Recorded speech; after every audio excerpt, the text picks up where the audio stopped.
السلام علیکم ورحمۃ اللہ وبرکاتہ۔ وعلیکم السلام ورحمۃ اللہ وبرکاتہ۔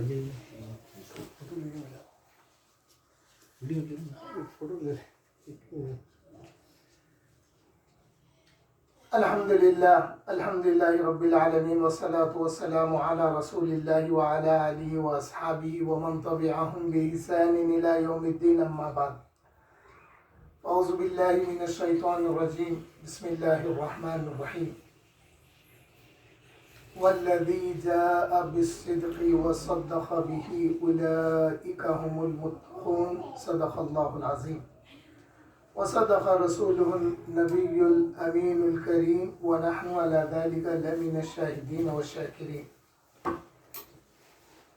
وقال اللہ تعالی ان اللہ وملائکته یصلون علی النبی یا ایھا الذین آمنوا صلوا علیہ وسلموا تسلیما۔ اللهم صل على سيدنا ونبينا ومولانا محمد وعلى آله وأصحابه وخلفائه، خصوصا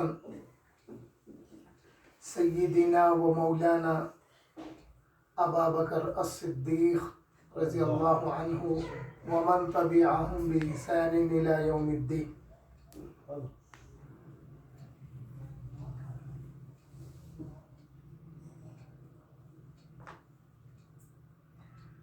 حاضرین و سامعین، آج خلفائے ثلاثہ کے متعلق کاہنوں کی پیشن گوئی، جو ترتیب سے خلفاء آئے ہیں ان کے متعلق پہلے سے ہی اہل کتاب کو اس کا علم تھا۔ مثال کے طور پر حضور کے بعد حضرت ابوبکر صدیق ہوں گے، ان کے بعد حضرت عمر ہوں گے، ان کے بعد حضرت عثمان غنی ذو النورین ہوں گے، ان کے بعد مولا علی ہوں گے۔ یہ بات کاہنوں کو معلوم تھی، اہل کتاب کے پاس کتاب کا علم موجود تھا۔ اسی حوالے سے یہ ایک دو باتیں کرنے کے بعد پھر میں مولا علی کرم اللہ وجہہ نے حضرت ابوبکر صدیق رضی اللہ تعالی عنہ کو افضل قرار دیا ہے، افضل معنی ہے، اس پر ہم گفتگو کریں گے۔ چنانچہ ازالت الخفا عن خلافت الخلفاء، ازالت الخفا، چھپی ہوئی باتوں کا ازالہ کرنا خلافت خلفاء کے متعلق۔ یہ باتیں چھپی ہوئی تھی، اس کو حضرت شاہ ولی اللہ محدث دہلوی نے اس کو ظاہر کیا، ازالہ کیا چھپی ہوئی چیز کا، یعنی چھپی ہوئی چیز کو ظاہر کیا۔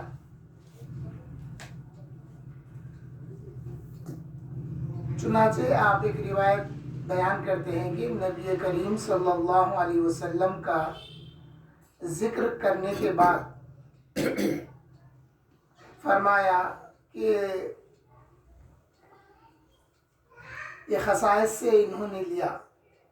لکھتے ہیں چنانچہ ایک قول ہے کہ اس نے نبی کریم صلی اللہ علیہ وسلم کا ذکر کر کے کہا کہ ان کے دین کے والی صدیق ہوں گے۔ صدیق، کوئی صدیق نہیں، صدیق ہوں گے سے مراد یہاں پر کوئی صدیق ہوں گے وہ نہیں ہے، ابو بکر صدیق ہی ہوں گے۔ یہ بات ہے سمجھنے کی۔ جب وہ فیصلہ کریں گے تو سچا فیصلہ کریں گے، حضرت ابو بکر صدیق، ان کی صفتیں گنا رہے ہیں، اور وہ لوگوں کا حق دلانے میں نہ متحیر ہوں گے اور نہ بدحواس ہوں گے۔ آپ جو بھی کریں گے فزیکل اور آپ کا جو آرڈر ہوگا اس میں کوئی ان کو تذبذب نہیں ہوگا، جو کہیں گے وہ ڈیفینیٹ رہے گا۔ پھر ان کا خلیفہ ایک راست باز اور تجربے کار سردار ہوگا۔ کس کا خلیفہ؟ حضرت ابو بکر کا۔ اس لیے جب لوگوں نے حضرت عمر کے زمانے میں حضرت عمر سے کہا خلیفت رسول اللہ، تو حضرت عمر کہے اے لوگوں، میں خلیفہ نہیں ہوں رسول اللہ کا، خلیفہ تو حضرت ابو بکر تھے رسول اللہ کے، میں ابو بکر کا خلیفہ ہوں، میں امیر المومنین ہوں، بولے حضرت عمر رضی اللہ تعالیٰ۔ تو پیشن گوئی میں کیا آیا کہ ان کا خلیفہ یعنی حضرت ابو بکر کا خلیفہ ایک راست باز اور تجربے کار سردار ہوگا، مہمانوں کی مہمان نوازی کرے گا اور اسلام کو مضبوط کرے گا۔ پھر اس اس کا خلیفہ یعنی حضرت عمر کے خلیفہ ایک پرہیزگار اپنے کام میں تجربے کار ہوگا. ایک پرہیزگار ہوں گے اور وہ اپنی خلافت کے امور میں وہ تجربے کار ہوں گے. بالآخر کچھ لوگ اس کے قتل کے لیے جمع ہوں گے، ان پر خدا کا عذاب ہوگا. وہ خلیفہ ذبح کر دیا جائے گا اور اس کا عضو جدا کر دیا جائے گا. پھر کچھ لوگ اس کا انتقام لینے کے لیے اٹھ کھڑے ہوں گے، پھر اس کا خلیفہ اس کا مددگار ہوگا، یعنی مولا علی کی طرف اشارہ ہے، اور تدبیر کے ساتھ اپنی رائے کو مخلوط رکھے گا، روئے زمین پر لشکروں کو جمع کرے گا. یہ صفتیں آئی ہیں. اس کے بعد میں ابن عساکر نے ابو طیب یعنی عبد المنعم بن مخری سے روایت کی ہے کہ جب شہر اموریہ فتح ہوا تو لوگوں نے اس کے ایک گرجا گھر پر آب زر سے یہ عبارت لکھی ہوئی دیکھی. آب زر یعنی سنہری پانی یا سنہری پینٹ سے پینٹنگ کیا ہوا. کیا کیا لکھا ہوا تھا اس گرجا گھر میں؟ وہ بہت ہی برے خلف ہیں، بہت ہی برے لوگ وہ ہیں خلف بعد والے جو سلف کو برا کہیں گے، یعنی اپنے سے پہلے گزرے ہوئوں کو جو برا کہیں گے وہ لوگ بہت برے ہوں گے. پہلے لکھا ہوا ہے. اور ایک شخص سلف میں سے 1000 خلف سے بہتر ہوگا، یعنی جو گزر گئے ہیں ان میں کا ایک شخص یہ جو بعد میں آنے والے ہیں ان کے 1000 سے وہ گزرے ہوں میں کا ایک شخص بہتر ہوگا. اے صاحب غار، لکھا ہوا ہے یہ سب. سبحان اللہ. اے صاحب غار، تم نے قابل فخر بزرگی پائی سبحان اللہ. کہ تمہاری تعریف ملک جبار، یعنی اللہ کی صفت، اللہ کا نام ہے جبار، ملک جبار نے کی، جیسا کہ وہ اپنی اس کتاب میں جو اس نے اپنے نبی مرسل پر نازل کی فرماتا ہے، ثانیس نینی اذ ہما فی الغار. یہ آیت بھی لکھی ہوئی ہے، یہ سب چیزیں لکھی ہوئی ہے اس گرجا گھر میں. اب اے عمر، تم والی نہ تھے بلکہ عام رعیت پر والد کی طرح مہربان تھے. رعایت یا رعایا پر والد کی طرح مہربان تھے. اے عثمان، تم کو لوگوں نے ظلم کے ساتھ قتل کر دیا اور تم کو مدفون کو بھی نہ دیکھ سکے، یعنی تمہاری تدفین کو بھی وہ لوگ برداشت نہیں کر سکے. اور تم اے علی، ابرار کے پیشوا اور رسول خدا صلی اللہ علیہ وسلم کے سامنے سے کافروں کو ہٹانے والے ہو. پس وہ صاحب غار ہیں اور وہ نیکوں میں سے ایک ہے، اور وہ ملکوں کے فریاد رس ہیں، اور وہ ابرار کے پیشوا ہیں. جو شخص ان کو برا کہے اس پر جبار کی لعنت. اتنا لکھا ہوا تھا. میں نے اس گرجا گھر کے خادم سے جس کے دونوں ابرو بڑھاپے کی ابرو یہ آئیبروس ابرو بڑھاپے کی وجہ سے لٹک آئے تھے، یعنی یہ گوشت کیا ہوتا، عمر زیادہ ہونے کی وجہ سے ایسا یوں آ جاتا. تو وہ شخص جو گرجا گھر کا خادم تھا اس کے آئی بروز ایسے لٹکے ہوئے تھے. پوچھا کہ یہ تحریر تمہارے گرجا گھر کے دروازے پر کب سے ہے؟ اس نے کہا تمہارے نبی کی بعثت کے 2000 برس پہلے سے لکھا ہوا ہے. اب اس سے پھر اس امت کو کیا ملا؟ اگر گرجا گھر میں وہ سب لکھا ہوا تھا تو پھر اس امت کو کیا ملا؟ تو پھر ہمارے علماء کیا کیے، مسجدوں میں چاروں خلفاء کے نام لکھنے لگے. سبحان اللہ. سبحان اللہ.